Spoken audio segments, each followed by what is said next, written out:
it's people like Rebecca who had the courage to be criticized, who had the courage to put herself out there, who had the courage to do what no one had done before. That courage is, changed the face of Idaho.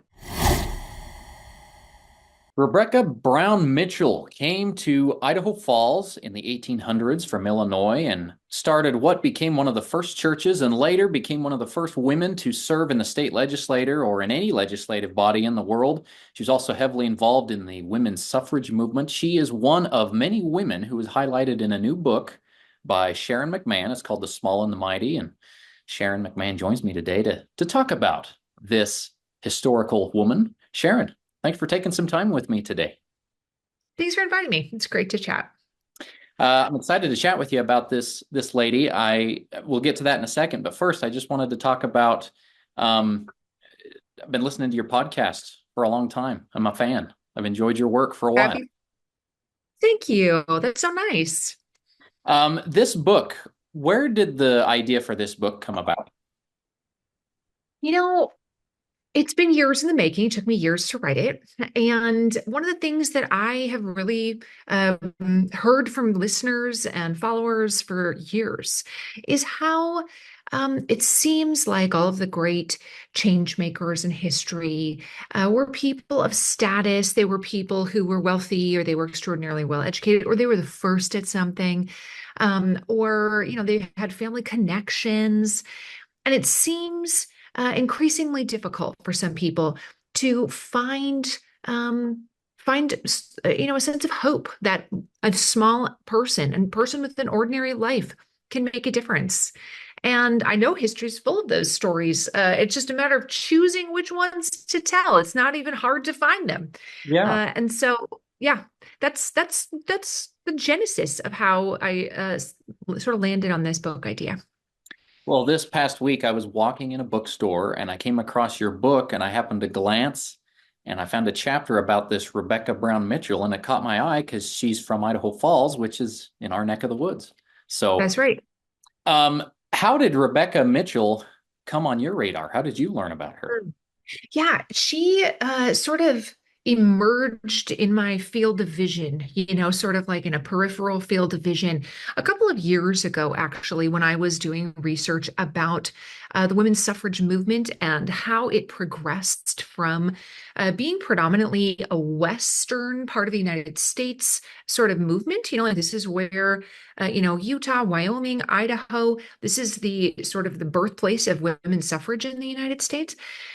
Certainly not the better educated and wealthy part of the country, the East Coast. So it was interesting to me, just, I was researching what is it about the West that was willing to grant women suffrage before anyone else was? And who was responsible for it? Who were the people who, really worked to make this happen? And so she was somebody whose name I sort of stumbled upon when I was researching states that, were sort of the initiators of women's suffrage. So let's go back to the beginning here of Rebecca Mitchell's story. We want to put this in context a little bit. She lived during a time when women could not own property without Mhm. being married to a man.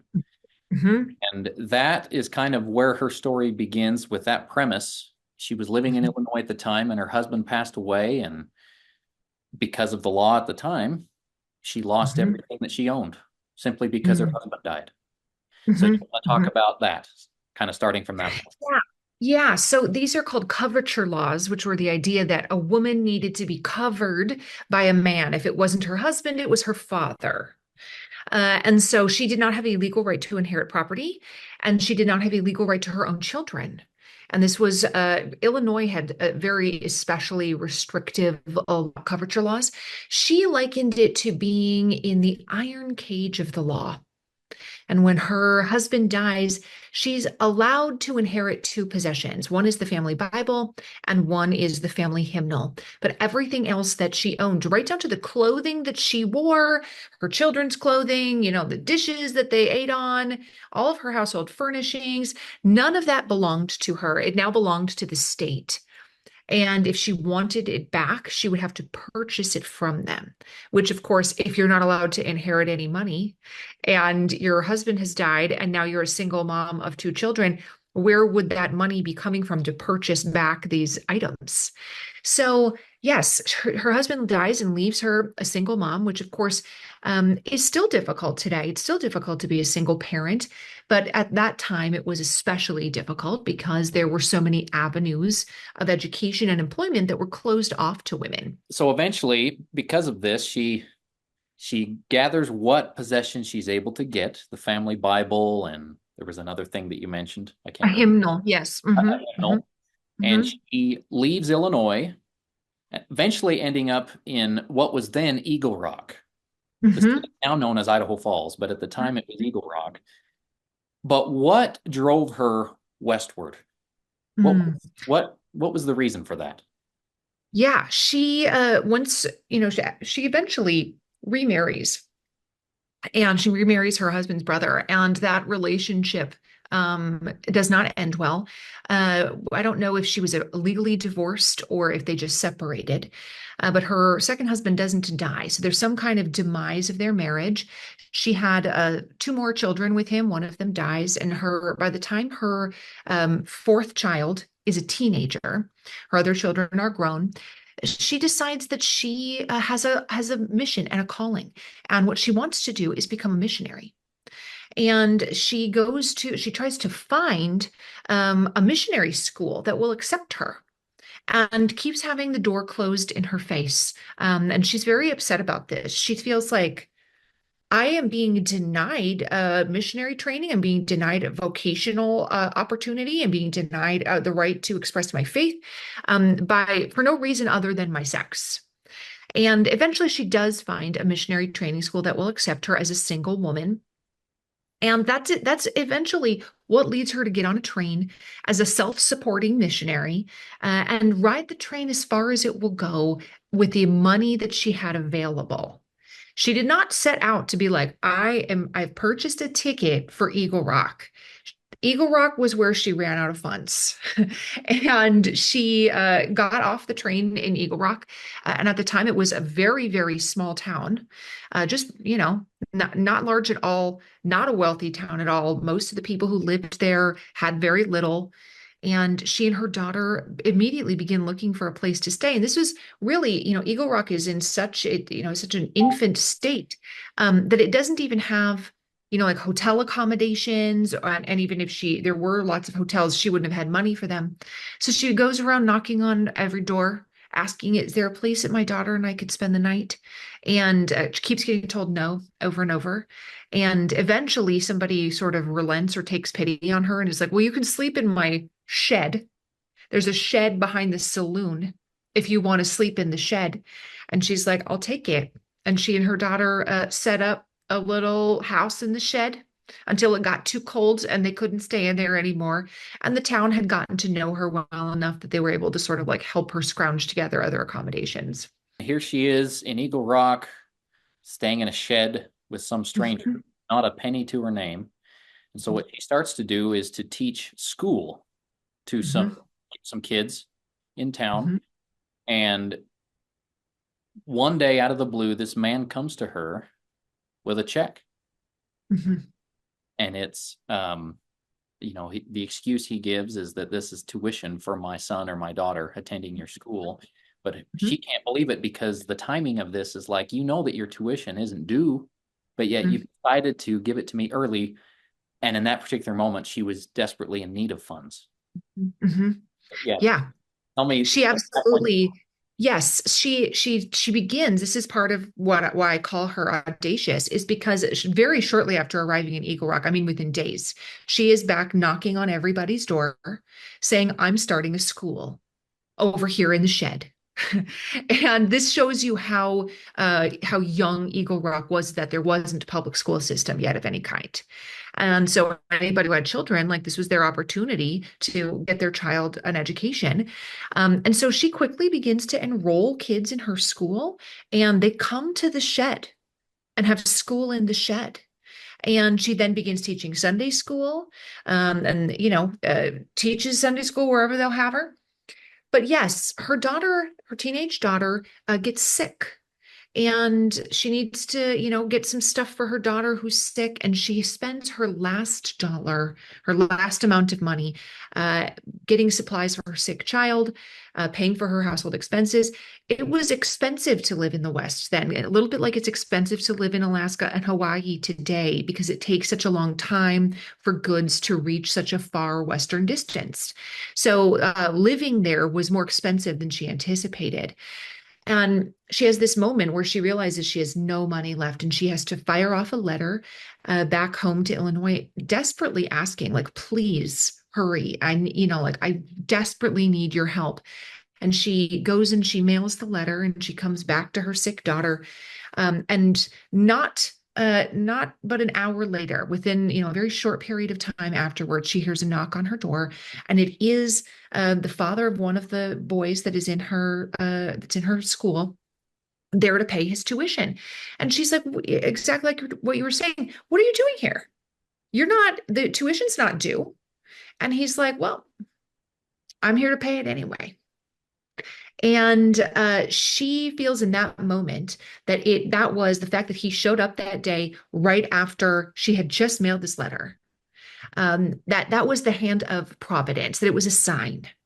And so she decides to call her school, and a lot of what she did in the ensuing time, she decides to call her school Providence Mission because she believes it is sort of a divine hand of providence that allows her to continue in her mission. She was out of money, and then sort of at the 11th hour, she is rescued from this situation that she's in by somebody just showing up at her door.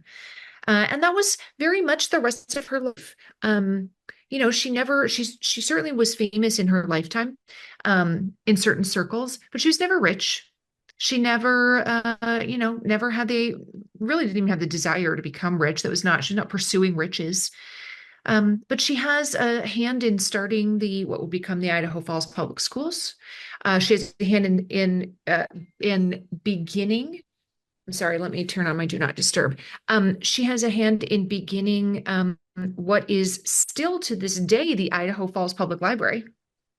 Eventually they get a Carnegie grant and they begin, like get an actual building. But the public library started with some books that she had under her bed. She becomes a historian of the region and wrote sort of early drafts of the history of Eagle Rock. She started, like a civic beautification club where the people were planting flowers and trees and things that you needed to make your city look beautiful. And she eventually, as you mentioned, becomes extremely influential in gaining women the right to vote in Idaho. She does. Among those Mhm. list of accomplishments that you mentioned, she was also she helped the first actual church building be built. Yes, that's right. It's still there too. Her hand is still all over Idaho Falls, It is. and I just think that's really amazing. What an amazing testament to her, that the some of the institutions uh, that are important to a community, schools and libraries and churches, that they still exist and are still being used and enjoyed by people today. That's an amazing testament to her legacy. Indeed, yes. Um, but going back to, you mentioned one of her most well-known accomplishments is women's suffrage, helping women Mhm. get the right to vote. Mhm. What started this interest for her? Mm. Well, the women's suffrage movement in the United States grew from the same, root system as the temperance movement. You cannot untwine the temperance movement and women's suffrage. They are from the same plant. So And what? so she becomes. So temperance referring to the consumption of alcohol? Yes, yes, yes.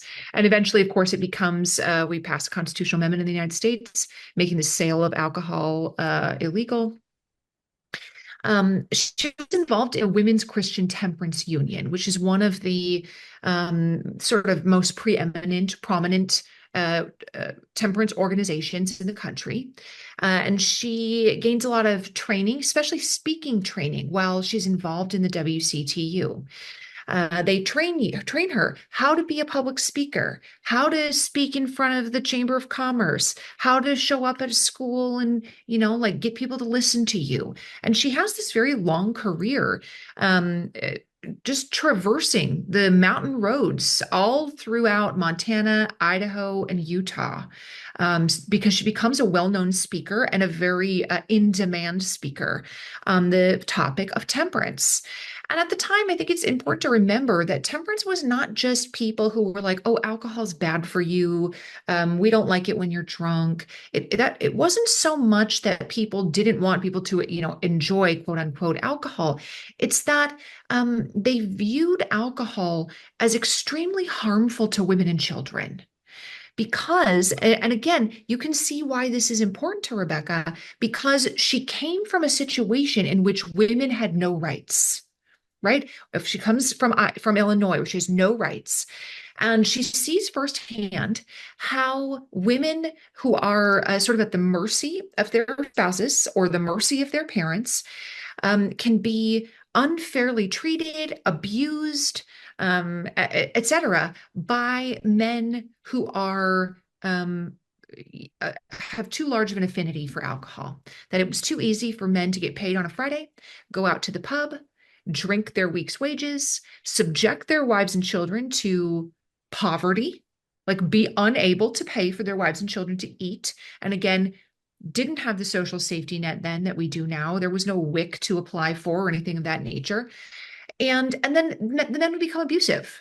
They'd come home on a Friday night drunk and would abuse their wives and children. And so this idea that women and children are legally helpless and subject to the whims of drunken men was a very, very real concern for women's rights activists at the time. So they didn't view it so much as a like, well, God doesn't want you to drink alcohol. I mean, that was certainly a part of it, but it was even more than that, which was this is how we will protect women and children from being subjected to abuse and poverty.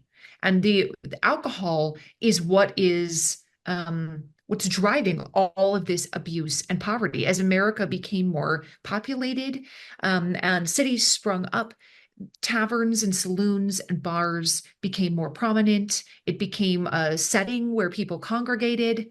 It wasn't just something you did at home. It was something that was done, socially for people of all classes. You think of men of stature, like, in olden times, retiring to the parlor with their whiskey and a cigar. That used to be, that was where the men would wheel and deal and, get their business taken care of. But once the sort of pubs and taverns begin to take over the West and take over large portions of what used to be rural America, the drunkenness began to proliferate. That was the perspective. So in order for men to gain the right to be free from the abuses of alcohol, they knew that women needed to vote. And those two ideas are inextricably linked. You have no women's suffrage movement without the temperance movement. So when she starts actively, I don't know what the word is, campaigning or lobbying for this change in the Yeah. law, Yeah. from the moment she starts thinking about that to when it is actually implemented, how much time has gone by? Years. She works this for many years. Suffrage was never a fast process. It was never a like, hey, it'd be a good idea if you just gave women the right to vote. It wasn't like all of the men were like, yeah, you're right. Good idea. No one's ever suggested it before. From the time women suffrage workers began working in earnest in the United States, organizing in earnest, until the time the 19th Amendment is passed, is 70 years. That's how long it took. And of course, Rebecca started her work, in her 50s. And, it's uh, doesn't take 70 years for her to work on this, but she really begins working on it in earnest in her 50s. And Idaho becomes one of the first states to grant suffrage. And she even sort of makes this plea when she's out speaking around at all the different venues that she speaks at. She says something to the effect of, why shouldn't Idaho be the first? Why not? Why not do the unheard of thing? I remember that. And the idea, yeah, that you would just do, why not do the unheard of thing? That's how else do you think you got here? So the women of Idaho, she doesn't work alone, of course, but she is at the forefront of it. The women of Idaho do enough work to convince more than 60% of the men of Idaho to vote for a constitutional amendment to pass so that women would be granted the right to vote. Some point along the way, I mean, this took years, like you said, but at some point along the way, Mhm. she ends up lobbying for a position as a chaplain in the state legislature. Mhm. Um, Yes, he was met with some resistance to that idea as well mhm. because she's a woman. Totally. How was she able to win people over and become Mm. appointed to that position? Yeah.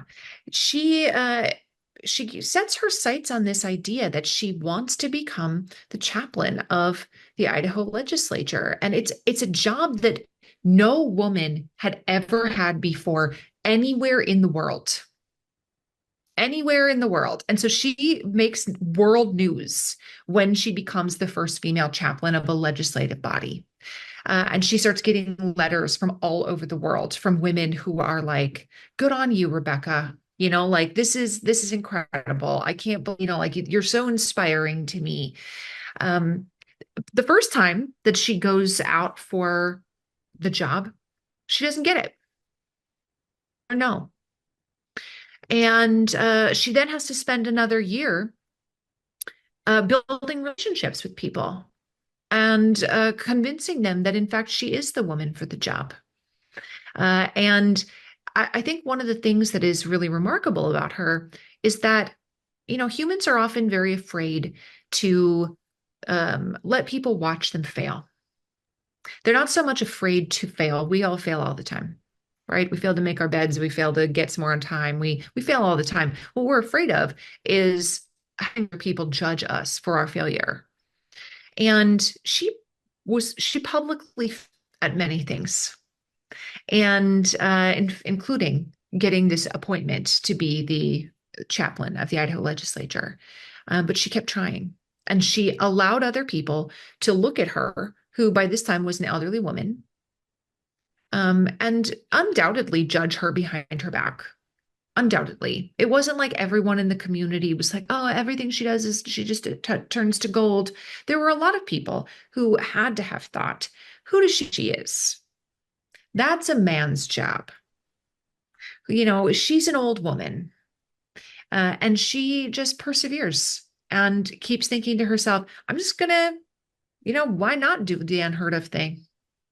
It's important to her for whatever reason to become the chaplain. She just feels like that's her calling. And so on her second sort of application, the legislators from Idaho select her as their, and it's her job to sort of like she prays over um, the sort of the opening sessions of the legislature, and she's available for spiritual guidance if anybody wishes to of it. Um, and that was a position that she fought for and won. And I think when I look at pictures of her, there's not very many pictures of her. But when I look at her, you don't look at her and think, wow, that is an audacious woman. She's dressed head to toe in black taffeta. She's got frilly white, neck piece. She's got in some of her pictures, she's got this like kind of black bonnet on her head. You don't look at her and think that's an audacious woman. But when you read her writings and you know exactly what she accomplished, you can really see how that, in fact, was her character. She, in 1908, passes away at the age of 74. And, but like you said, this long resume of things that she helped accomplish, suffrage and temperance and, the library and the legislature chaplain position. Mhm. Aside from all of those accomplishments, what can women or frankly anyone take? What is the lesson we can learn from her life? Mm.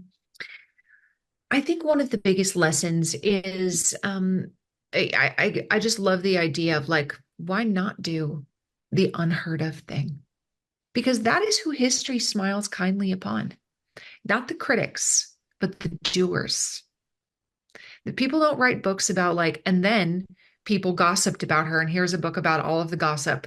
Like those are not the people for whom history has a golden light.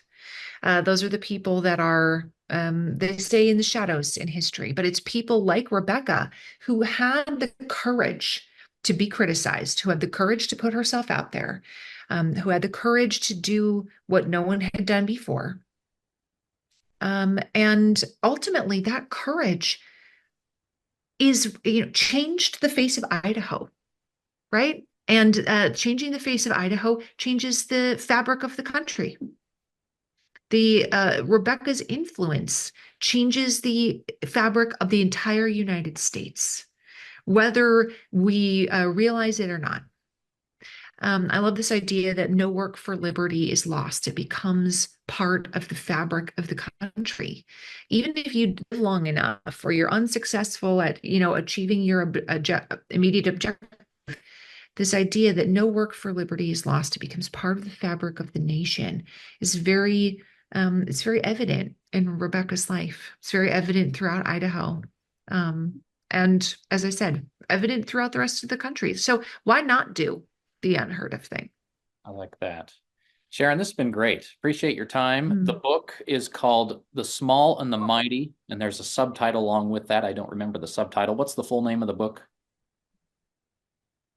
12 Unsung Americans Who Changed the Course of History. That's right. So, and that's available wherever you can get books. Mhm, I did want to ask you, Sharon, have you ever been to mhm. Eastern Idaho or Idaho Falls in the process of writing this book? Mm, I have not. But I am coming to Idaho in January. Oh, really? What part? Mhm. I will be there. What part? I don't remember. I will need to look. I will need to look what city I'm coming to, but I was invited by the Idaho Secretary of State. So I will be speaking at a state event in Idaho in January. Cool. Well, so people can who follow Mhm, you can go to your website and find out when that's going to be mhm, and um, mhm. Sharon, thank you Yep. again. Anything else you want to add about the Yes. book or about Rebecca Mitchell? Mm. No, I just there's more to her story, but you can read it in the book. And no, I'm just grateful for your time. Thank you so much.